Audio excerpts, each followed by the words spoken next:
tó o bá fẹ́ mọ̀ pé o gbé ògo wá sáyé wípé o jẹ́ ọmọ ológo wàá mọ̀ nípasẹ̀ nǹkan tí mo fẹ́ dárúkọ yìí. Bẹ́ẹ̀ ni tó bá jẹ́ pé ìgbà àkọ́kọ́ rẹ̀ tó ń wo fídíò mi mo fẹ́ kó fọ́lọ̀ mi kó lè máa rí àwọn fídíò tí mo máa post láìpẹ́. Má dẹ̀ gbàgbé láti fọ́lọ̀ mi ní orí Facebook bẹ́ẹ̀ ni náà ní orí YouTube kó subscribe àti Brother Fire náà ni. Now jẹ́ kọ́kọ́ gbàdúrà fún àwọn ẹni tí wọ́n like fídíò yìí. Ọwọ́ tó fi like fídíò yìí o ò ní fi gbóko ọmọ sí. Bẹ́ẹ̀ ni tó bá wá share fídíò yìí a máa connect ẹ mọ́ olóore àti aláàánú. Ọwọ́ tó wá fi type àmì yìí ọwọ́ yẹn wàá fi dáǹkan rere ṣe kí oṣù kó tó parí lórúkọ Olúwa. Ó máa mọ̀ bóyá o ní ògo nípasẹ̀ àwọn ìdojúkọ tó ń dojúkọ.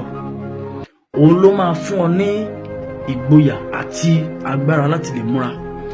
Tí ẹlòmíì bá kojú àwọn ìṣòro á ti gbà pé ó ti tán bẹ́ẹ̀ náà ni a ní a máa gbé bóyá bó ṣe kọ́ fún un no kì í ṣe bẹ́ẹ̀ torí ògo tí o gbé wá torí ẹ̀ ní ogun yẹn ṣe pọ̀. Kò sẹ́ni tó ní ògo tí kò lè ní ìdojúkọ.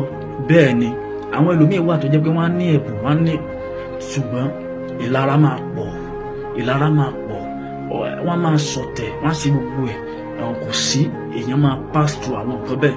Bó ṣe dàbí wípé ọmọléèwé kó tó lè promote ó gbọ́dọ̀ la àwọn ìdánwò àwọn examination ó gbọ́dọ̀ là kọjá.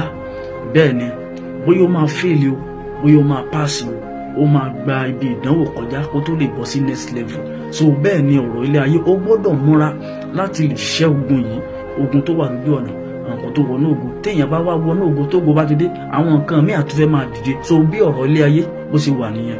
Mo gbà ní àdúrà wípé ogun kò ní borí ayé rẹ.